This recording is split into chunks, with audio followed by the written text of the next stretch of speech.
The situation remains volatile in Afghanistan, where the Islamic State and the Taliban carried out attacks. Newsweek South Asia has a report.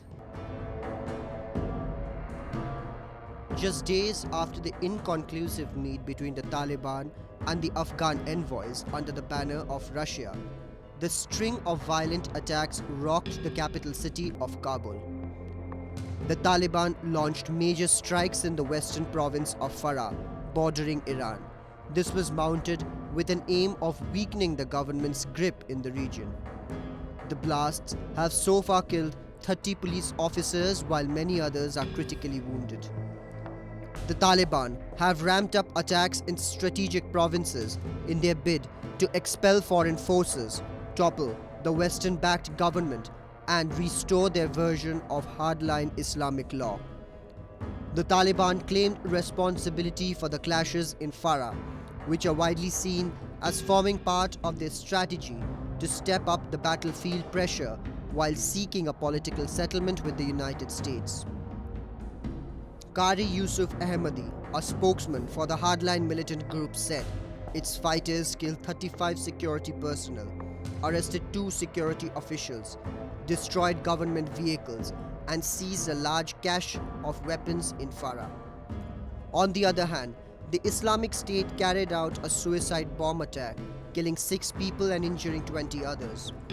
This attack came in a Shiite-populated locality, and the Islamic State even admitted to the main motive of the attack, which was to finish the Shiite population in the state. Afghan Interior Ministry spokesman Najib Danish said at least 6 people were killed in the blast, which struck in front of a high school in the downtown area of the Afghan capital, near the presidential palace. Initial reports indicated most of the victims being members of the security forces, but Danish said civilians, including several women, had borne the brunt of the carnage. The attack hit close to where scores of Afghans had been protesting Taliban attacks on the minority Hazara ethnic group, most of whom belong to the Shiite branch of Islam. امنیت گروه موترای امبولانس همیشه ایداره دیگه برده روی بودن نظامی هم بود ملکی هم بود در بینشون.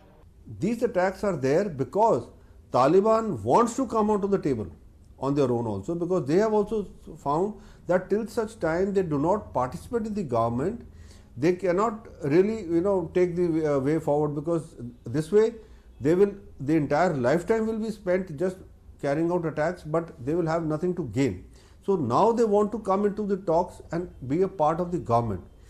So this thing has to be exploited by the countries that are for the talks and for the Taliban inclusion into the Afghani government.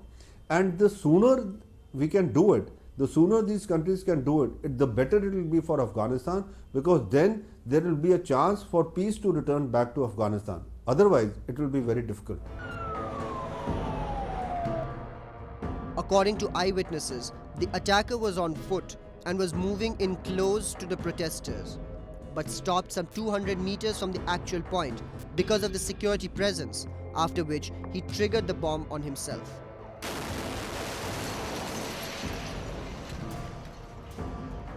Islamic State has claimed most suicide attacks in Kabul in recent months.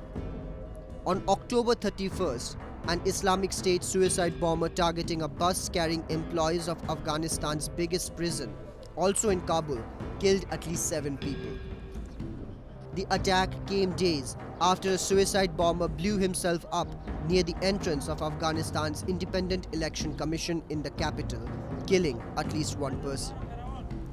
But the role of Pakistan in such matters cannot be ignored in providing support to terror groups active in Afghanistan.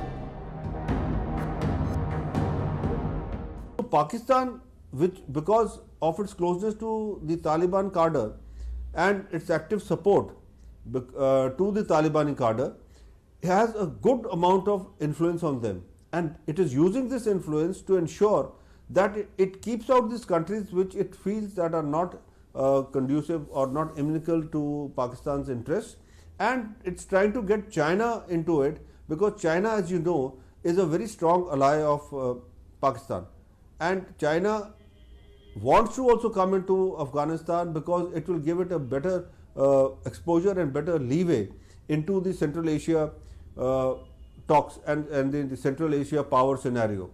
So Pakistan has this problem that it is egging on the Taliban to carry on the attacks and not allowing it to come into sit down for the peace talks and come into a part of the government. These terror outfits, which have been causing mayhem in the state of Afghanistan, have a strong connection with neighboring Pakistan. Pakistan has been accused by the Afghan authorities for being the state which provides resources, training, and weapons to carry out attacks to destabilize Afghanistan.